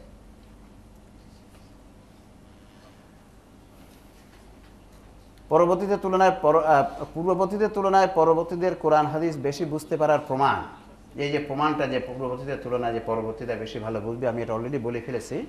ইয়াউমাইযিন ইয়াসদুরুন নাসু আশতাতান লিউরা আমালাহুম ফামান ইয়ামাল মিসকালা যারাতিন খাইরান ইয়ারা ওয়া মান ইয়ামাল মিসকালা যারাতিন শাররান ইয়ারা। সেদিন মানুষ বিভিন্ন দলে প্রকাশ পাবে তাদের কৃতকর্ম দেখার জন্য। অতঃপর কেউ বিন্দু পরিমাণ সৎ কাজ করলে সে তা দেখতে পাবে এবং কেউ বিন্দু পরিমাণ অসৎ কাজ করলে সেও তা দেখতে পাবে। পূর্বের ব্যাখ্যা কি ছিল? কেউ বিন্দু পরিমাণ সৎ কাজ করলে পরকালে সে তার পুরস্কার পাবে এবং কেউ বিন্দু পরিমাণ অসৎ কাজ করলেও পরকালে সে তার শাস্তি পাবে। এই ছিল আগের ব্যাখ্যা। বর্তমান কালের আমরা যখন ভিডিও আবিষ্কার হওয়ার পরে এখন কি ব্যাখ্যা করছি, এখন কি ব্যাখ্যা হবে? এই ব্যাখ্যার কারণ হচ্ছে আগের যে ব্যাখ্যার কারণ হচ্ছে ভিডিও ক্যামেরা আবিষ্কার হওয়ার পূর্বে মানুষের জানা ছিল না যে কাজ বা ঘটনা রেকর্ড করে রেখে পরে আবার দেখানো যায়। এই নলেজ মানব সভ্যতা ছিল না, কাজে ওনারা এটা ওইভাবে ব্যাখ্যা করেছেন। তাদের এস পর্যন্ত ওই ব্যাখ্যা তারা ওইটা করেছেন, কিন্তু যেহেতু মানব সভ্যতার ভিডিও ক্যামেরার জ্ঞান ছিল না। এখন আমরা কি ব্যাখ্যা করব? বর্তমান ব্যাখ্যা কি হবে? কেউ বিন্দু পরিমাণ সৎ কাজ করলে পরকালে সে তার ভিডিও রেকর্ড দেখতে পাবে এবং কেউ বিন্দু পরিমাণ অসৎ কাজ করলেও পরকালে সে তার ভিডিও রেকর্ড দেখতে পাবে, যদি সে দেখতে চায়। কাজে ফাঁকি দেওয়ার কোনো উপায় নাই, ফাঁকি দেওয়ার কোনো উপায় নাই। বর্তমানে আমাদের দুনিয়ার বিচারে কি হয়, বিচারক সঠিক তথ্য পায় না। সঠিক তথ্য না পাওয়ার জন্য আর আমাদের সাক্ষীরা আর যারা অ্যাডভোকেট আছে তারা তো নানা রকমভাবে বিভ্রান্ত করার চেষ্টা চলে, সেজন্য বিচারকরা সঠিক রায় দিতে পারে না। কিন্তু যদি ভিডিও ক্যামেরা কারেক্ট রায়টি পেয়ে যায়, তাহলে আমাদের ব্যারিস্টারদের যেমন উপস্থাপন করা সহজ, বিচারকের সিদ্ধান্ত নেওয়া সহজ হয়। আল্লাহ সেজন্যই এমনভাবে রেকর্ডিং করছেন, এবং আল্লাহ খালি অ্যাকচুয়াল অ্যাকশন রেকর্ড করছে না, সাথে সাথে মনের অবস্থা রেকর্ড করছেন, তার মোটিভও রেকর্ড করছে যে তার মনের অবস্থা কী ছিল। সে কি মারার জন্যই মেরেছিল, না আঘাত করেছিল, মারতে চায়নি, বেশি লাগার জন্য হঠাৎ করে মরে গেছে। আল্লাহ অ্যাকচুয়াল অ্যাকশন রেকর্ড করছে, সাথে সাথে মোটিভ রেকর্ড করছে, তোমার মনের অবস্থাও আমি রেকর্ড করছি। কাজে that will be very very perfect. দুর্নীতি করা খারাপ সবাই জানে, অন্যায় করে মানুষ হত্যা করা খারাপ সবাই জানে। তাহলে এখন এই প্রশ্নের উত্তর কি হবে? যে পৃথিবীর কত % মানুষ ইসলামের অনেক মূল বিষয় জানে? ম্যাক্সিমাম। অর্থাৎ আমরা এটা এইভাবে বলি, যার বিবেক জাগ্রত নাই, বিবেক কাজ করে না, সে কে? পাগল।